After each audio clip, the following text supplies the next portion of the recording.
Hey everyone, welcome to the Tom's Hardware Podcast for today, May 7th, 2024. As always, I'm Tom's Hardware Editor-in-Chief, Avram Pilch, joined by Associate Editor Les Pounder, and our very special guest today, Jacob Sims, who's here to talk to us about his contest-winning robot, the Scarab. So Jacob, before we get started talking about your robot, what can you tell everyone about yourself? Yeah, so hello everyone, I'm Jacob Sims. I'm a fairly recent, although not fresh out of uni anymore, mechanical engineering graduate. I went to the Uni of Bath in the UK, and I'm fairly keen for sort of amateur robotics competitions. And so after working for a year, I wanted to sort of pick up a bit of an extracurricular project again about the same time that Pi Wars started taking applications. So that's what I've spent my free time over the last couple of months doing. I love how you say your free time, and then you produce this monster of a robot that I saw. So I first saw this robot on the Minesweeper course at Pi Wars, and it was just amazing how quickly it moved from each red light, each block, what's the word, square I'm looking for, on this Minesweeper grid. It's moved with elegance and grace, but the thing is huge. I mean, can you hold it up to the camera so we can get a rough idea? There we go. That's not a tiddly little robot, that is it? That's massive. Well, most of the design work, I thought I'd come in just under, but looking at the Pi Wars rules, I was 5 millimeters too wide and 10 mil too long. So shrunk it just within those bounds. But yeah, this is the biggest you can take to Pi Wars. Wow. So that robot is completely 3D printed, is that right? It is. I think there's one bit of milled aluminium on the bottom. But yeah, nice. Other than that, completely 3D printed. So what 3D printer were you using for that? The Prusa Mark III. Good choice. Indeed, yeah. It had to be with that much orange on it, really, didn't it? I know, well, exactly. That's the thing. I'd already committed to a colour scheme long ago, and then I realised that it was inadvertently in Prusa black and orange, maybe a bit more white. I'm very open to sponsorship. I do like the look of the Mark IV. Yeah, Mark IV is good. We've reviewed that one. It's very good. We like that. Mm-hmm. I've got a preference for the Elegoo myself, which is in the corner here, just out of shot. That's because it's a hell of a lot cheaper. But if a Prusa suddenly fell on my lap, I'd be like, yes, I'll have that one, please.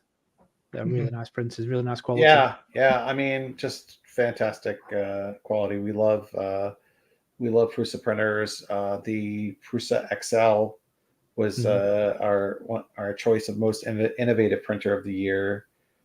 That's the dream printer for anybody, but to get the full version of it is $4,000. So quite expensive, but you get 5 different print heads. So rather than dealing with some of the issues I've been dealing with trying to get like a material switcher working with my printer, every single filament roll has its own print head.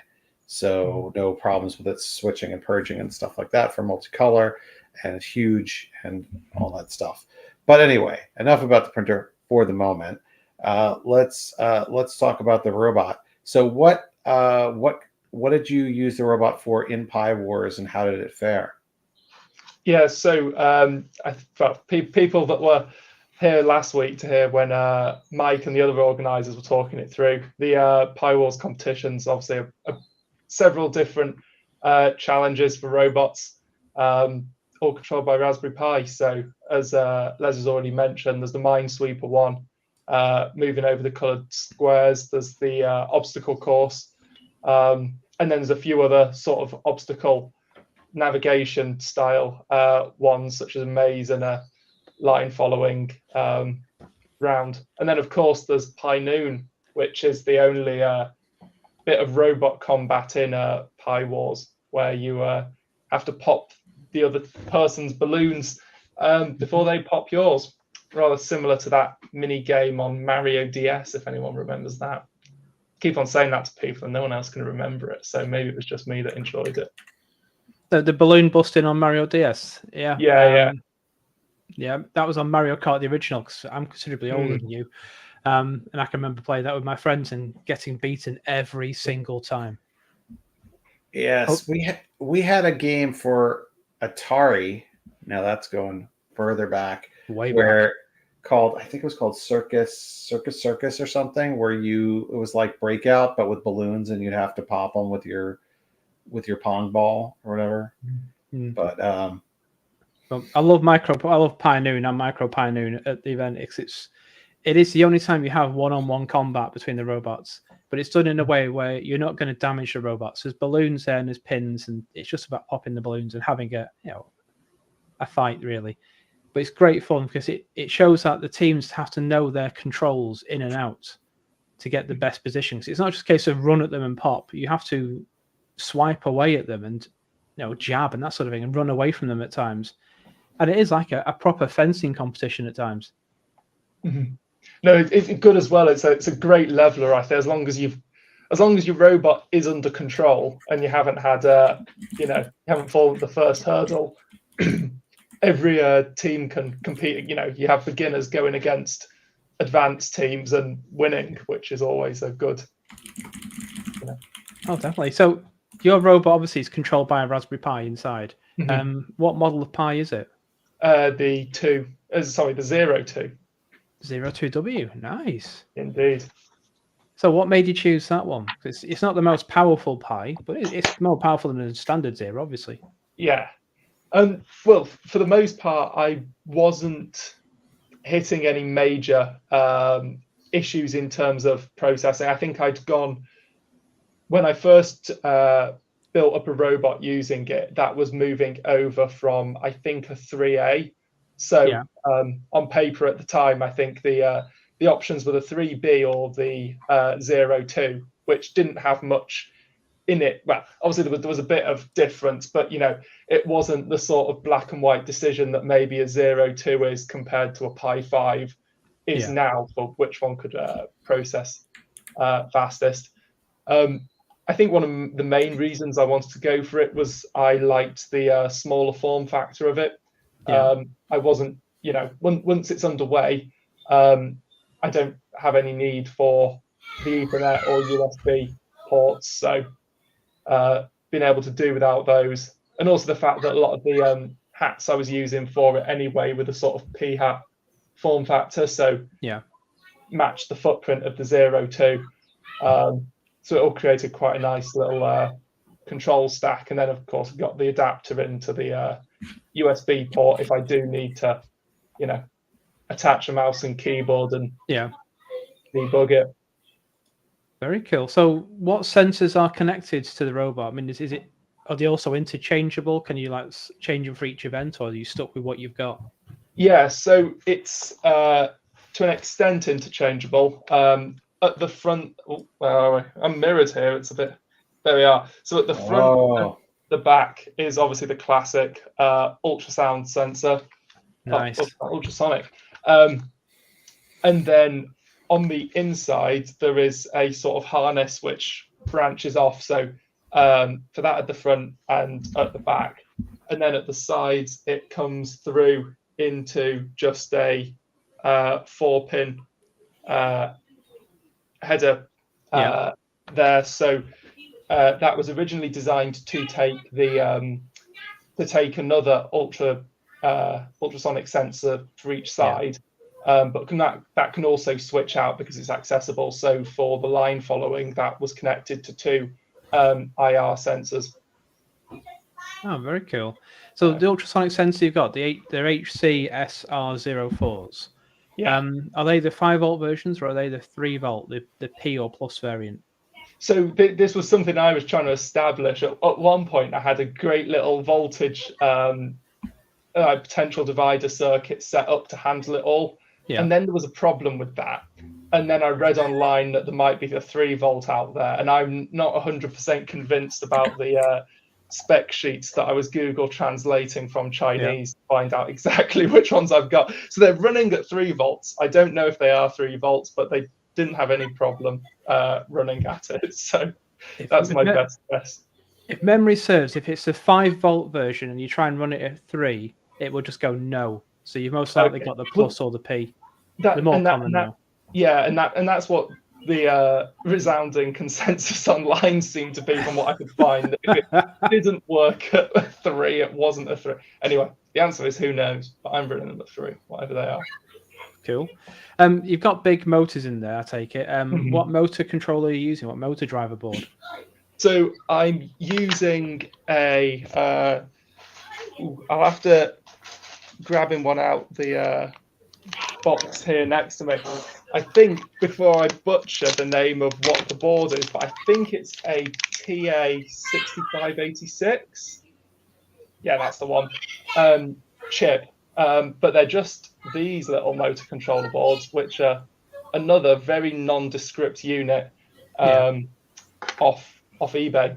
But the predominant driving force there is, as you were saying, I've got big motors, which I think stall at about 2.5 amps.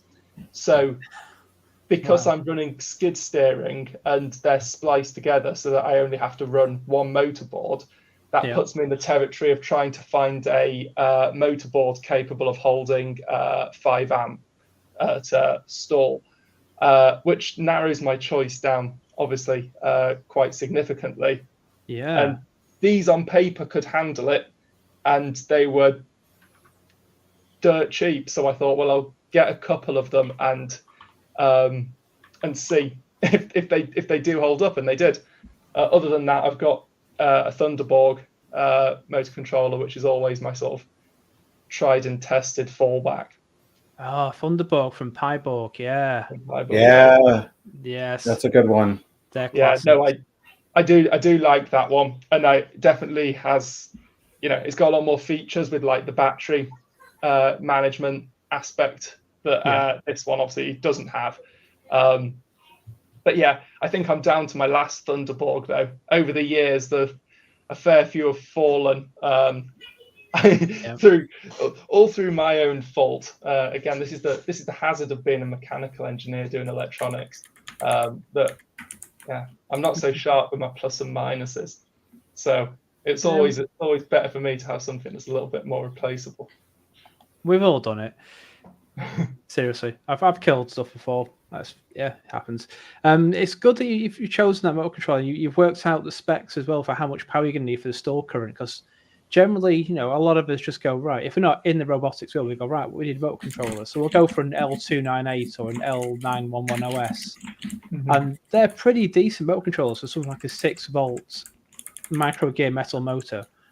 But the second you put the big motors on, I think the 298's got a stall current of about 2 amp, I think, or 3 amp, something like that. So your board would kill it, your robot would kill it in seconds. It's good you've done the homework there, haven't you? That's good. Indeed. So talking of power then, what's powering the robot? What's the cell size that you've got? Well, the answer there is too big. So again, it's one of these ones where the cheapest option's always what you've got. And so what I did have was a 5,000 milliamp hour 3-cell LiPo, which, as you can see, goes in there. And so that entire width box of the rover is sort of defined by that size battery, which does give me the nice overhead that for the whole of the competition weekend, I could just stick it in and leave it, and there wasn't much. I didn't have to worry about trying to manage charging it or anything over the course of the weekend. But I think all the timetabling at Pi Wars gave you 5 minutes on each course. So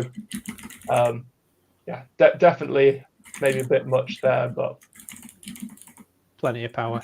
We've got a question from the audience from Bill Harvey. Bill's asking, did you enter the blocking element? And if so, what's the URL that they can use? Yes. Let me find that. If you want to give us the URL, we've got a private chat button on the right-hand side. Yeah. Pop it in there. I'll stick it in the chat so Bill can have a look at it. Yeah, that's what I'm just finding. Lovely. Cheers. Well, that was part of the whole Pi Wars competition about the blogging element beforehand, say, showing off your robot in the run up to the event.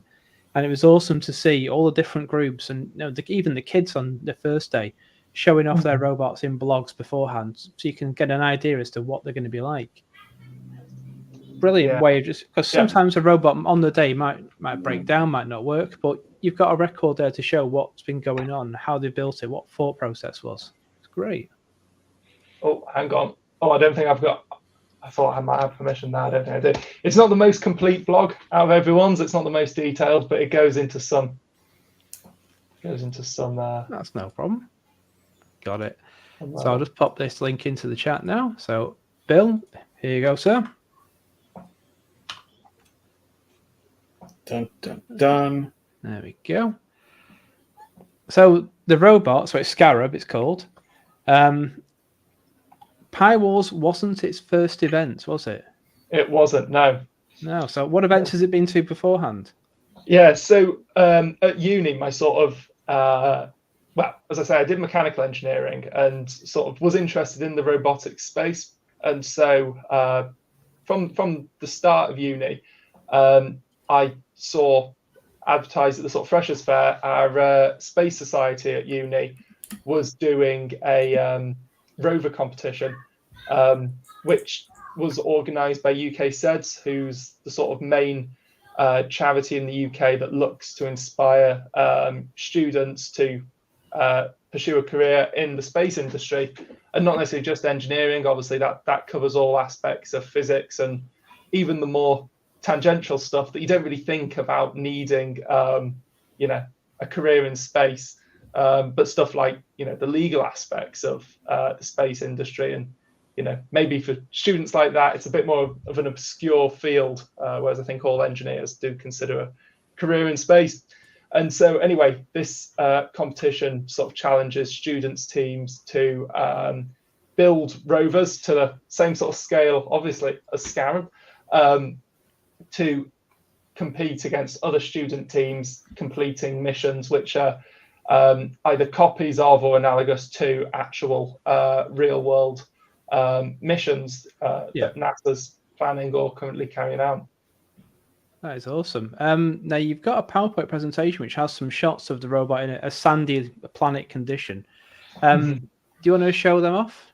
Yeah, let's see that. Yeah, so I'll just bring these in now. Yeah. Oh, hang on, that's loaded there, hasn't it? Move that over. I was in the process of also loading up a video too, which I think maybe shows it all a bit better. But yeah, so this was for my final year project. I'd entered the competition a couple of times before as part of the Space Society team, but then for my final project, I entered as an individual entry because I had an entire half semester to focus just on that. So plenty of time to do it all by myself and not need support of anyone else in the society. But also it gave me the opportunity to actually do the Raspberry Pi and control side of things, which historically I mainly focused on the mechanical design of the rovers we'd entered and sort of delegated that out. So in this mission, the challenge focused on the Perseverance rover, which is currently drilling core samples along the surface as it goes and storing these in these sample canisters, which are scaled up versions of the ones you can see here. And the current plan is that Perseverance will deposit these at some point in the future, and they'll actually be the first samples that are retrieved from the surface of Mars and brought back to Earth for more detailed analysis than can be done in situ. So I think the current state of the mission chops and changes a bit. It was supposed to be Airbus's Rosalind Franklin rover, I think, that went up to collect the samples. And anyway, this is Airbus's Mars Yard, who were one of the main sponsors for the competition. And so this is what Scarab was originally designed to do. That's an awesome situation to be in. You've got, go for it. Yeah, sorry, he loaded up. Don't worry. Again, as you can see it, there we go, and it's it's going there. But I think this is one of the first things Les commented on was the suspension on Scarab. But of course, this was the sort of environment it was designed to do, not the sort of flat surfaces that Pi was. So yeah, it's awesome how it's moving around that planet environment. I mean, I've not come across those wheels before where they're like, fans, elongated fans almost. What are those? What's that wheel designed for? Is that for a sandy condition? So it's for sand, which, as you see here, my rover's struggling, and when I say this is very, very true, and I'm not making excuses for myself here. But at this competition, it was the first time we've been to Airbus's Mars yard, and we knew it was going to be a sand surface, but no one was prepared for how loose the sand was going to be. And very few teams even got traction to begin moving. And fortunately, I derailed a family trip to the beach a couple of weeks before, taken the rover as it currently is without those great big fans, driven it on the sand or attempted to, thought, oh crikey, gone back home, and then started printing these sort of fan-shaped inserts which clicked into the spokes of the wheel just to sort of give me some, the teams that did best had fully paddle wheels. And looking at the competition's entries this year, they've all gone with paddle wheels. And because I don't think anyone quite prepared for what a challenge sand is. That's awesome. I mean, I'm looking at the design now on the screen. I can see the paddle wheels, if we now call them. Is that to spread the weight of the robot out across the sand so it's not sinking into it, or is it something else? Is it just like a way of churning it up to move or something? A bit of both. So one of the obviously main benefits is to spread the load more, because sinking into the sand was a problem. But I think I kind of established that I was going to sink. As you saw, Les, it's quite a heavy rover. So it didn't have any advantages in that department. So the main purpose of those was that it would just give it that paddle force. And if you actually look at the front, and there's no pictures that show it from the sides, but you can see here it's got these sort of buckets. So essentially had a boat hull underneath so that it was as flat as possible to sit on the sand, then the paddle wheels to churn it through. It wasn't an elegant solution. It was all retrofitted at the last minute. But again, a retrofitted solution that works is better than an elegant one that doesn't. Exactly, yeah. Also having the battery, which is, I'm guessing, is quite a heavy element of the robot, near the center point is going to aid it, because you've then got equal traction. Yeah, and this is, as I was joking before, about the size of the battery. In this competition, you can run for up to half an hour. So the battery was sized and spec'd for half an hour running off-road over sand, in which case it's a sensibly sized battery. But obviously then when that got bought to Pi Wars and it had to run for 5 minutes on a plywood base, it was a little bit excessive. That is cool. So the robot can be controlled via a PlayStation controller. That's right, isn't it? Yeah. And it can also run autonomous using sensors. Yes. So for the escape route challenge and for the lava palava, where it was line following, it was supposed to be autonomous.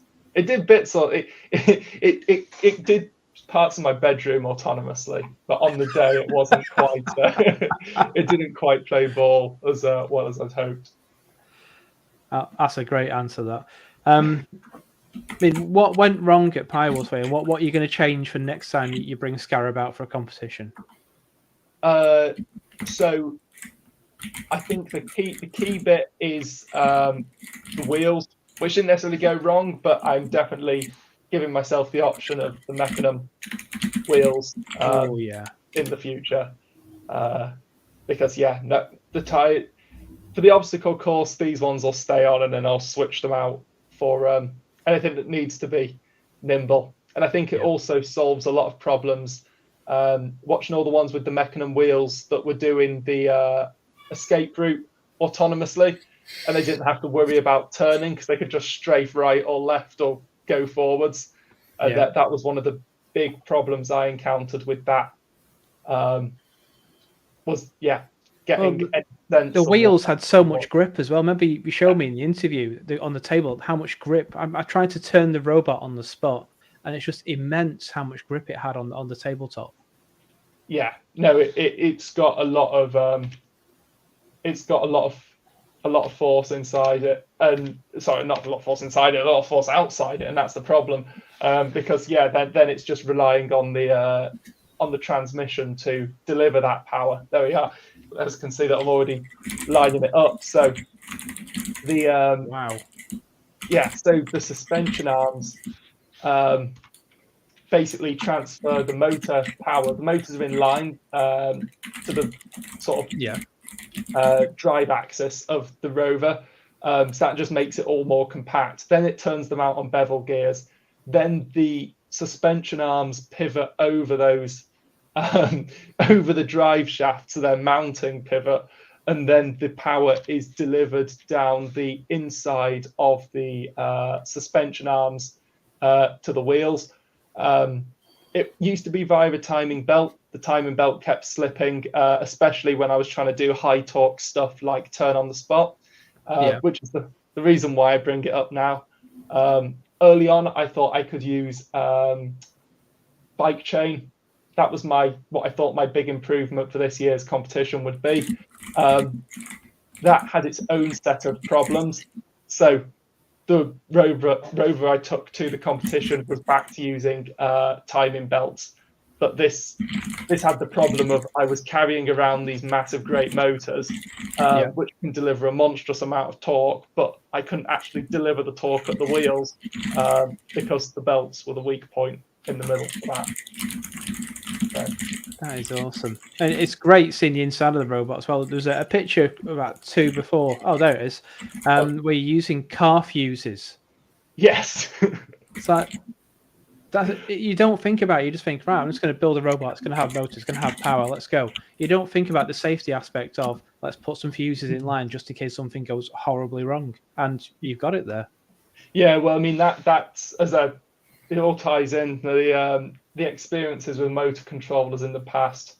Car fuses, I found just having the blade fuses was a bit more convenient because they can obviously be in line to the cables. So, not trying to make a separate board up for it, but yeah, no, that's isolating the battery's negative, the battery 12-volt into the motor controller, and then also the 5 amp into the PWM hat, which then has the regulator in it that powers the Pi. So my hope was that I don't think the motors, the fuses did save me because I haven't had to change them, but the hope is there. It just buys me a little bit more contingency. That's cool. And you've got an X, I always say, can't remember if it's XT or XC. So an XT or XC60 power connection, is that right? Or Yeah. Or 30? Yeah. So you've got onboard charging for the robot. So you've got a charge controller as well, I'm guessing. No, so that it does have to come out to charge the battery. Okay. So. It's really cool to see the inside of it. It's something I didn't see on the day, and I wish I did, but seeing it now is fantastic. I mean, that's a hell of a lot of work for a robot, and you've done fantastic work with that. So well done. Yeah, well, thank you. So I think there is the video up on YouTube somewhere for the technical technical and artistic merit submission. So that does go through a bit more in terms of how it all fits together, I believe. I think I'll put that all in. I'll find out. No worries. Bill's asking as well, are you on the Pi Wars unofficial Discord? I am, yes. I'm guessing you are Scarab then on there. Oh, I'm not sure I'm on the unofficial Discord. I'm on what I thought was an official Discord. I don't know if this is there a secret shadow Pi Wars. Bill channel. Must be in the know because clearly I am not. But yes, no, I am on. Oh, I don't think I'm on as Scarab there. I think I'm under Simsasaurus on Discord. Right. So speaking of innovative things, something just come out just today in the Pi world that's pretty awesome. I don't know if Jacob has even heard about it yet because it just came out. Tell everybody Yeah. about it. Yeah, a few hours ago, Raspberry Pi announced, Gordon Hollingworth announced a blog post, that there was the Raspberry Pi Connect. Now, this isn't hardware, this is software. Raspberry Pi Connect is a means of remotely controlling a Raspberry Pi. Now, you're going to say now, well, Les, we all know about BNC, RDP, that sort of thing, even SSH. And yes, okay, those are all ways to remotely control your Pi, but this is a different way. Raspberry Pi Connect, you install on a Pi and it runs as a service in the background. You link it to an account on Raspberry Pi's website, Raspberry Pi ID they call it, and then the device appears in the browser as something you can connect to. You then connect to it via web browser, no software install on your PC, so you can use it on Mac, Linux, Windows, whatever you want to use, and you can control the Pi as if you're sat there. So I've got a demo, and this is where it might go horribly wrong. We'll soon find out. This is my Raspberry Pi 5 on my desk, and it's running a little demo just to show something else. So I've got just here now. It's not a crow, don't worry. I've got libcamera JPEG is going to run. So this is the bash command to run camera tests on your Pi. I've set it to do an 800 by 600 resolution image, and it's going to save a file to test.jpg, and it's going to time out in 15 seconds.